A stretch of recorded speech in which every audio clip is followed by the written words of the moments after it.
Praise the lord. ఈరోజు మనం జ్వరంతో బాధపడుతున్న బిడ్డల కొరకు ప్రార్థన చేద్దాం. స్తోత్రం స్తోత్రం స్తోత్రం నాయన, ప్రేమ కలిగిన తండ్రి, మీకే వందనాలు, స్తుతులు, స్తోత్రాలు చెల్లించుకుంటున్నాం ప్రభువా.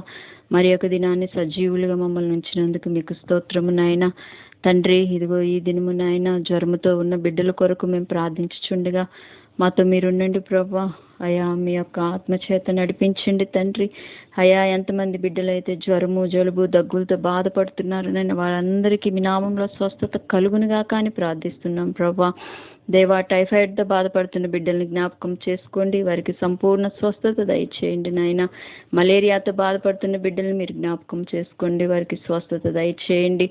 డెంగ్యూతో బాధపడుతున్న బిడ్డల్ని జ్ఞాపకం చేసుకోండి ప్రభా, వారికి సంపూర్ణ ఆరోగ్యం దయచేయండి. వారి ప్లేట్లెట్స్ నైనా పడిపోయి ఉంటే నాయన అవి తిరిగి నాయన కట్టబట్టడానికి సహాయము దయచేయండి నాయన. పరిశుద్ధాత్ముడా, మీకే వందనాలు, స్తుతులు, స్తోత్రాలు చెల్లించుకుంటున్నాం. నీ బిడ్డల మీదకి మీ శక్తిని అనుగ్రహించండి ప్రభా. నీ స్వస్థత వారికి కలుగునుగాక, నీ ప్రభావముతో వారు నింపబడుదురుగాక, నీ రక్షణ వారికి కలుగునుగాక, నీ ఆత్మ కార్యము వారి మధ్యలో జరుగునుగాక, నీ ప్రసన్నత వారిపై ఉండునుగాక.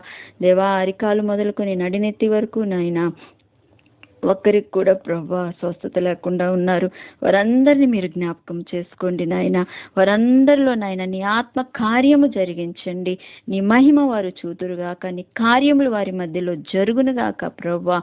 అయా, నీ చిత్తము వారి పట్ల నెరవేర్చబడునుగాక అని ప్రార్థిస్తున్నాము తండ్రి. ఆమెన్.